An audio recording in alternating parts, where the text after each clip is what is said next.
Hi everyone, and welcome to this new webinar about object storage. Before starting, if you have any questions, you can ask them on the question box available on your Livestorm interface. After the webinar, you will receive some content and the replay of today's session. So today, it's the second part of our masterclass, and we will focus on how to optimize your object storage performance. My name is Paul Kéan. I am Product Marketing Manager at Scaleway on storage and network products.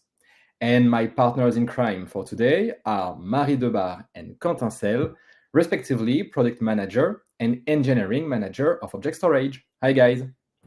Hi. So let's have a look to our agenda. We will start with a quick introduction about Scaleway and object storage, and then we will focus on features and best practices to optimize the performance of object storage. And of course, we will end with a Q&A session to answer any questions you may have. So let's start with the first part about Scaleway.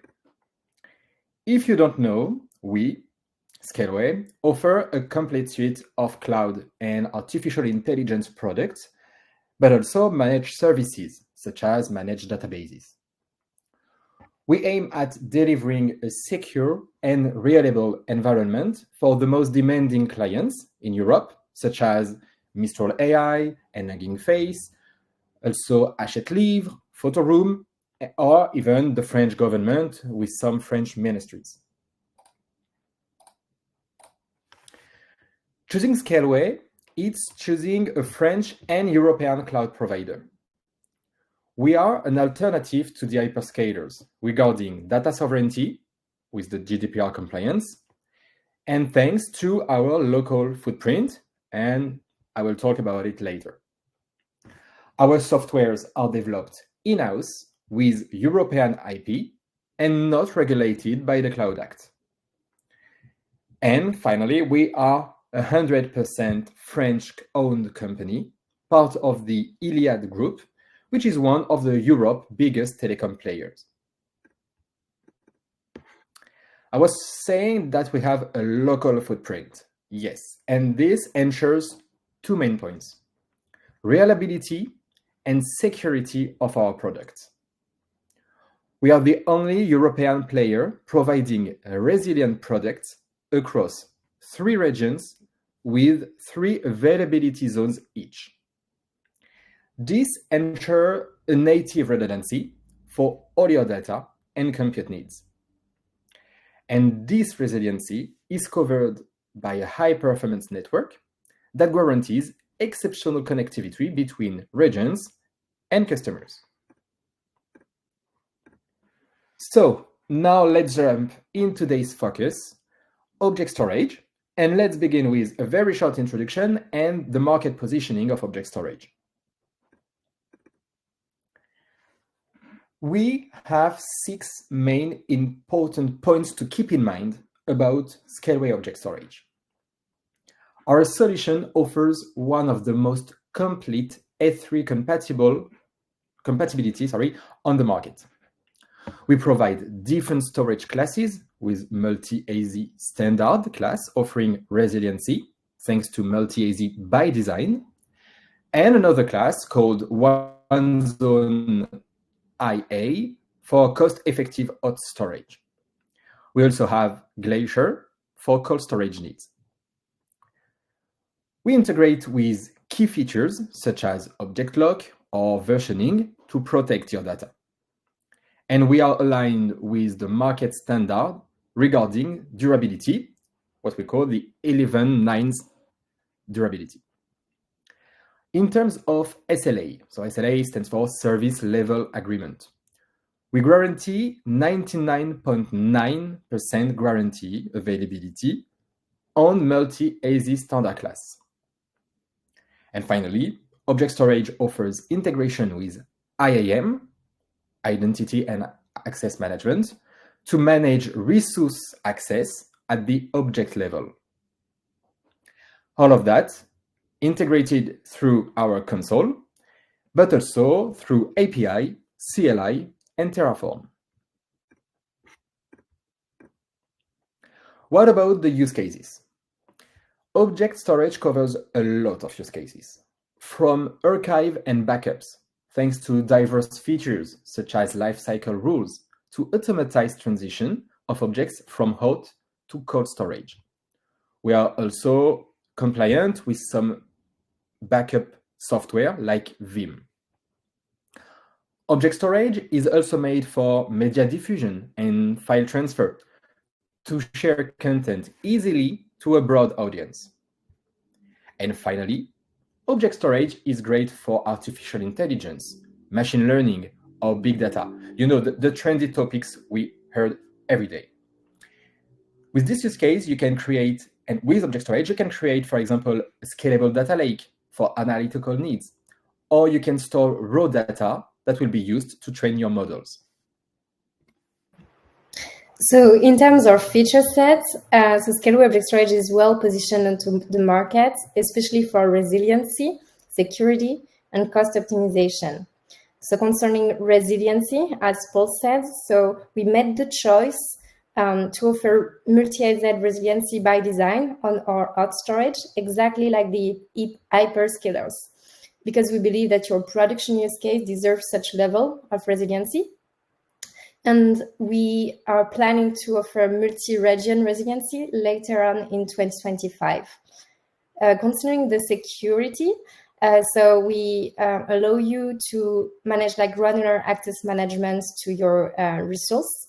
So granular access management, what does it mean? It means two levels of granularity. The first one is like that you can specify the exact set of actions that you are allowing users and application to perform onto your data, but also granularity at the resource level, meaning that you can specify the exact set of objects that these users and application can act on. Encryption at rest will be released really soon in June. It's currently landing. And we are also planning to offer encryption SSC KMS later this year with Scaleway product KMS. In terms of security as well, versioning and immutability are available. So, and this is especially useful to protect your data, ensure it is not altered for compliance reasons, and also to recover your data if anything wrong happens. So FinOps is a crucial trend, and as you know, you need to control your storage costs, and so we also have some assets there. So as you may know, not all providers have a cold storage, and the cold storage is a great way to dramatically reduce your cost depending on your use case. The thing here is that we have like strongly integrated our cold storage with our hot storage, meaning that you can use efficient life cycle rules to transition automatically objects at the time you need it to a colder class or expire them.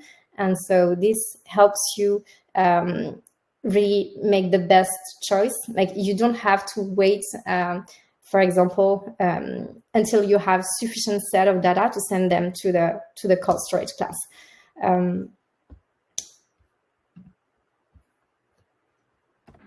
Thank you, Marie. In terms of pricing comparison, it is important to compare apple with apples. Here, we need to compare the standard classes. Either they offer multi-AZ, like AWS and Scaleway, or not, like OVH Cloud and Wasabi. What is clear is that Wasabi is the cheaper offer, not multi-AZ, and we will see just after with Quentin, the performance are unstable. OVH Cloud offer a mono AZ high performance class that is more expensive than Scaleway, than Scaleway multi-AZ standard class, without the resiliency on OVH Cloud.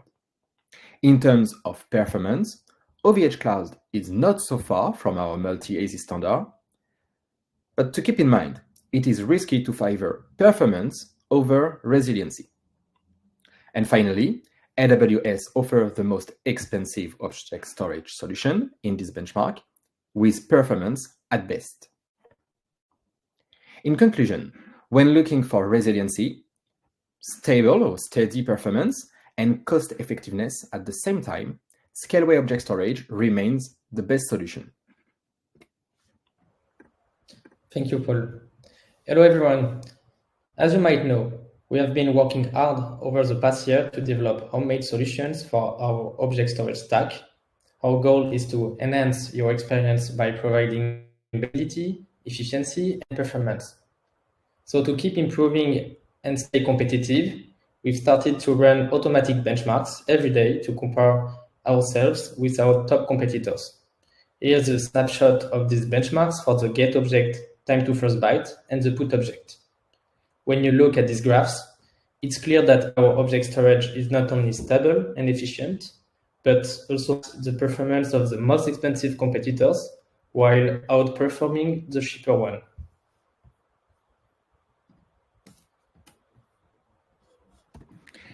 Thank you, Koza. So as part of this webinar, we are happy to announce that you will receive in 2 weeks the complete report of object storage performance in your email box.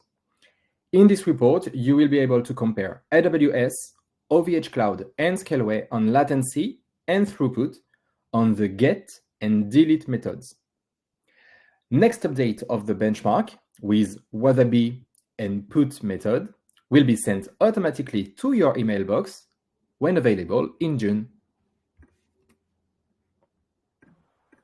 Now, let's dive into the key factors to consider when benchmarking object storage.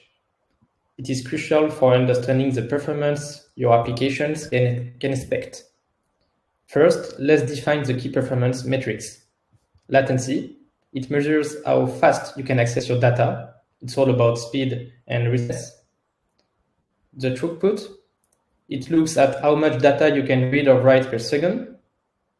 The read-write IUPS stands for input-output operation per second. And obviously, it will tell you how many operations your storage can handle in a second. Now that we have defined these metrics, let's consider some important aspects. You have to ensure that your network setup isn't slowing you down. Your network should not be the weak link in your performance testing. Then, for larger files, use multipart uploads with concurrent connection to improve efficiency.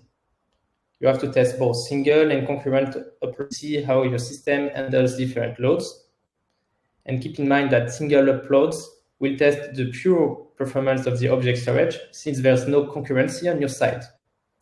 If your application doesn't integrate a benchmark tool, it's important to choose a tool and a method that will fit your workload needs. Lastly, when comparing different providers, make sure you're comparing apples to apples. Keep factors like instance types, bandwidth, and storage classes consistent for fair and meaningful comparisons. Now, let's see the key features and best practices to optimize your performance. So what you can do to optimize your performance, the first thing you should think of is the access to your data. So here it might seem obvious, but favor geographical proximity to where your data is used, like where your users are. So we have 3 regions, like Paris, Amsterdam, and Warsaw. Also make sure that you gather all the pieces of your Scaleway infrastructure within the same region for it not to lower your performance. And also, if you need to use Glacier, remind that it is available in Paris and Amsterdam region only. We also have a caching service, like kind of a CDN-like edge service that helps you to do caching on object storage. And this is especially useful if you have a use case where data is frequently accessed, as it will significantly reduce the response time. And also make sure that you're being wise when choosing instances to favor high-speed connections for connections not being the bottleneck, and ensuring the best speed for data transfer.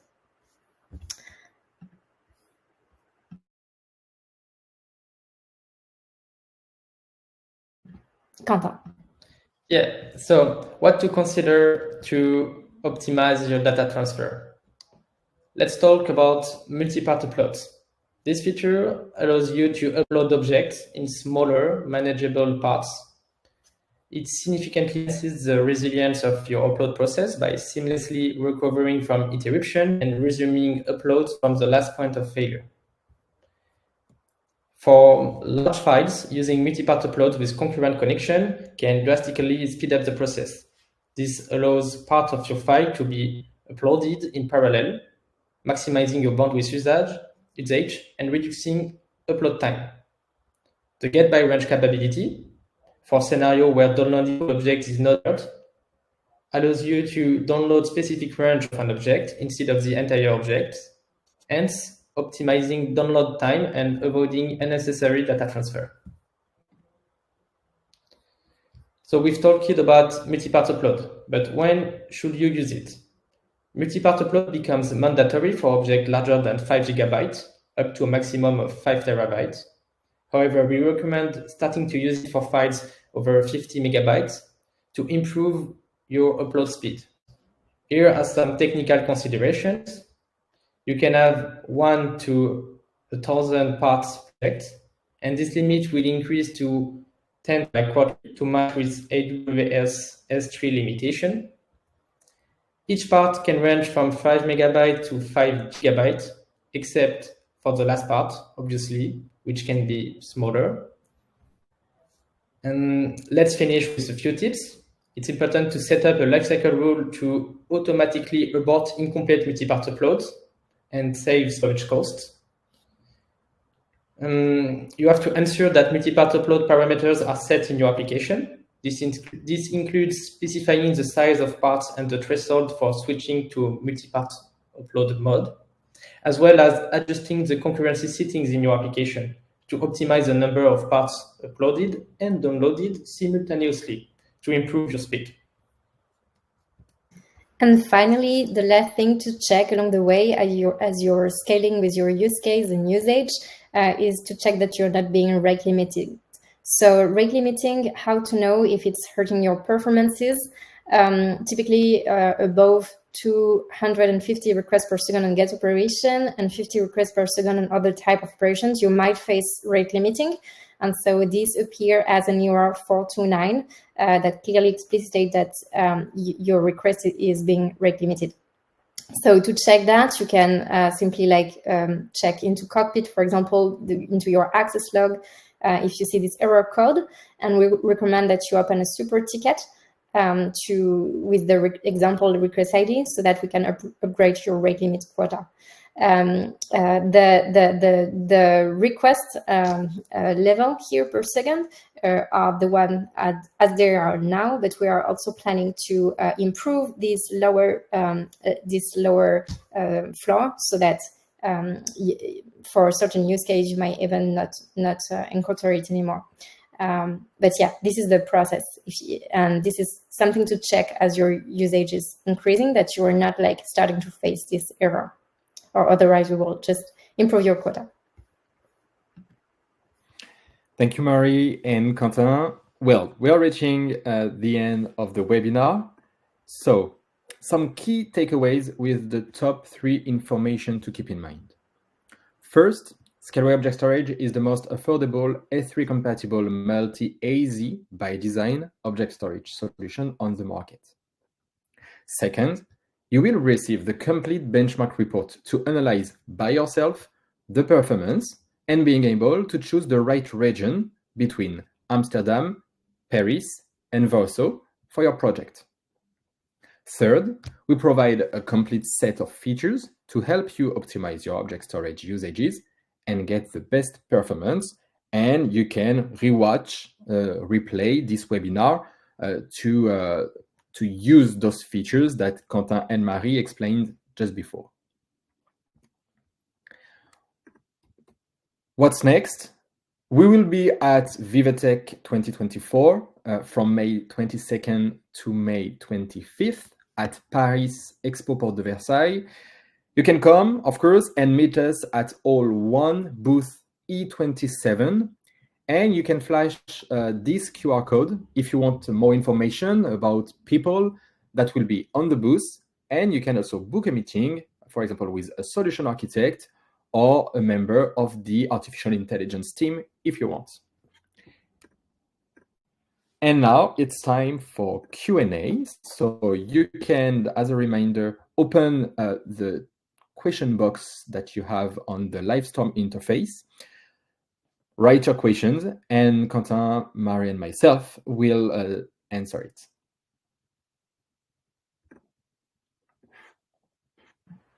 Yes, Yes, I can take the question from William. So is there any difference in S3 performance between different zones of the same regions? So something we've not clearly mentioned, so this is that object storage is a regional product, meaning that when you choose the region where you're going to store your data, either Paris or Warsaw or Amsterdam, but then you don't choose the exact data center where it is located. If it's multi-AZ, we're going to store your data across data centers so that if we lose a data center, it's resilient and transparent for you. And if it's one zone, it will be split, but we don't guarantee this resilience because this is the one zone class. And there is just no difference, because the difference can only happen between regions and not within a regions. I hope it answered the question.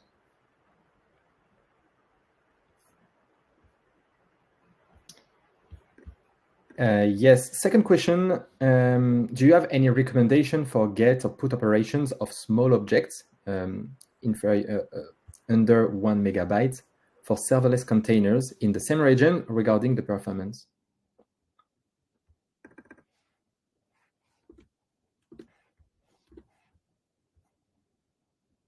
You are mute, Marie. Yeah. I can answer to this one. For object less than a megabyte, the multipart upload is not possible since it starts at gigabytes. So my recommendation is just doing a simple put and simple get, and it will work without extra optimization or nothing else to do more. But still concurrency is to be used, yeah. Yes, for multiple operation, yes. Other questions about edge services. Do you have an estimate for the release date of edge services? So the public beta of edge services should be available by the end of by beginning of June, mid-June, let's say. To be clear, edge services will provide caching service at the edge of the network, mainly for object storage. So that this is a great way to improve, like Marie said, the performance of read of the read operations on object storage. So yes, let's say mid of June. Is there a SLA to restore an object from Glacier? I can take this one. So SLA means like a contractual document where we guarantee availability, like all all providers, like the SLA are restricted right now to availability. For Glacier Restore, nonetheless, we have a SLO, so an objectives to restore the first bytes of objects within 12 hours currently. And we are also working, if you are especially interested into fast restores, we are also working onto a future version of Glacier that will be transparent for users, but that will give the option to do a fast restore at the time the object is restored if you want to access data within less than 20 minutes. So this will be a paid option, but that will be possible depending on the urgency of restoring the data. But Glacier is a cold storage class, so the restore time happens in hours. It's not warm storage, it's not hot storage. I hope it answered the questions. Thank you, Marie. Other questions? Do you have a maximum rate limit if we ask more than 250 get per second? We don't have a maximum value set by client. When you open a support ticket, we will decide to higher value depending on your need and application. It's case by case, I would say. But there won't be a limit that will limit you at the end. The idea is just that this is like for scaling purpose, but whatever your use case, we will find the rate limit that allows you to perform your use case.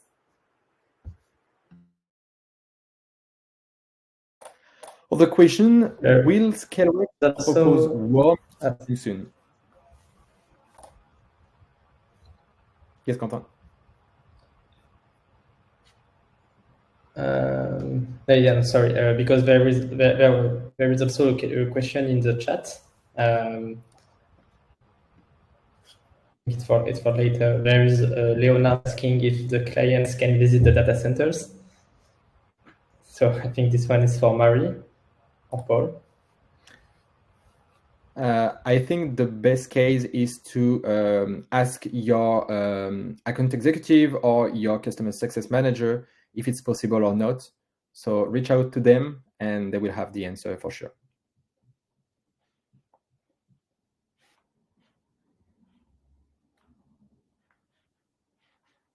Okay, and to come back to the question, yes. Will Scaleway propose warm anytime soon? If yes, do you have an idea of how billing will be done? To be honest, I don't know what is warm, so I cannot answer at this question right now, but I will take a look.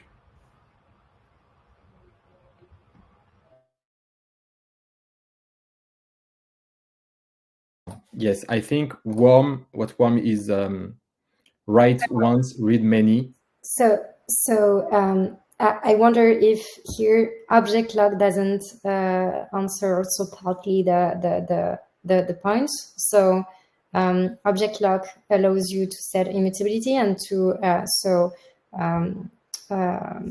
prevent from deleting objects. And there are several modes. You can find the documentation that explicit that. I wonder if that answers your use case.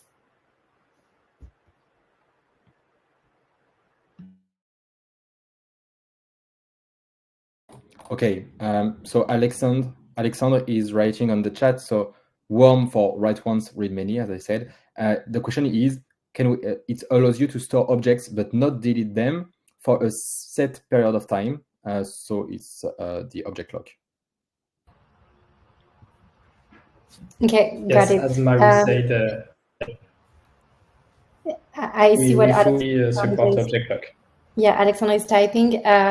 I encourage you to open a feature request that details exactly what you were saying to the chat, so we can look at it more closely. Thanks. Okay, no more question on the question tab.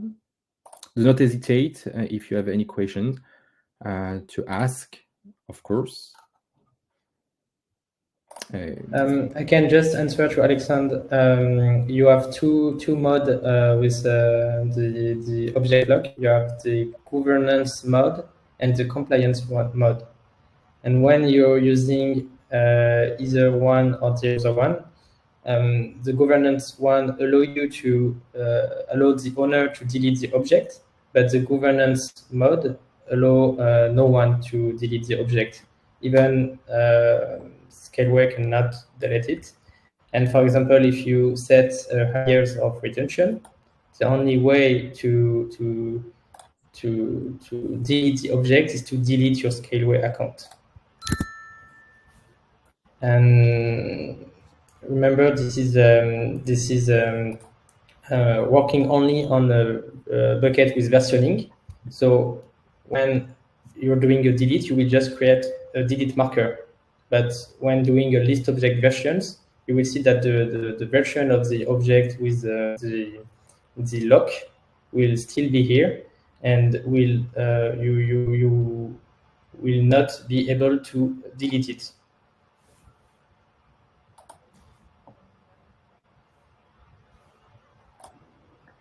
Thank you, Quentin. I can see two other questions, and then after we will end this 30-minute session because we're reaching the time. Can you talk a bit more about the forthcoming encryption feature? Will the currently stored data be encrypted automatically?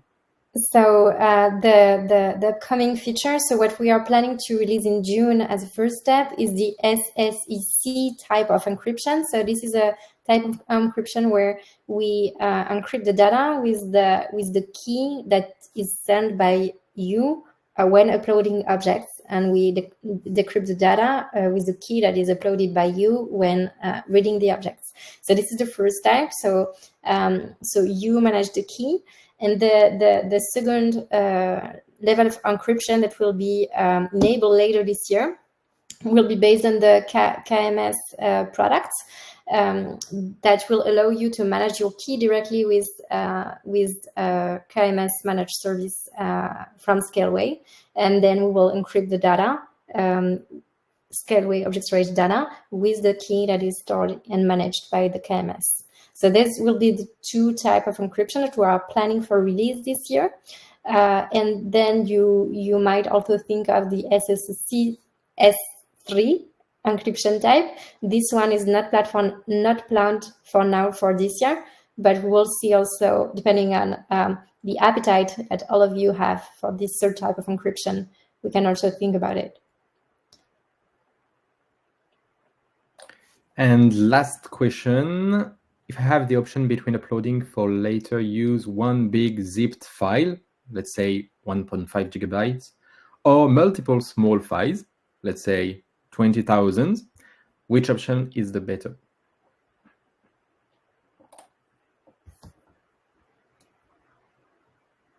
Quentin, letting you.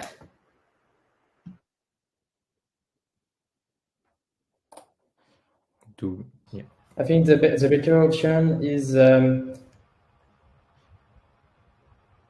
so if you upload one big zipped file but with multi-part uploads with 1,000 parts, I think it depends of how you want to access your data later. With the big zip file, you will have to download the big zip file after to access, for example, only to a file, while with the 20,000 small files, it offers you more flexibility. So I don't know what is your exact use case, but I think both are a correct option. It will mostly depend of how you want to download it after.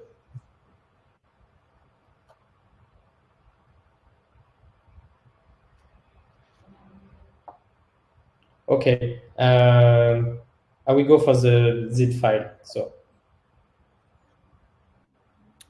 Thank you, Quentin, for this last answer. So we reached the end. It's 11:35. Thank you very much for attending this session.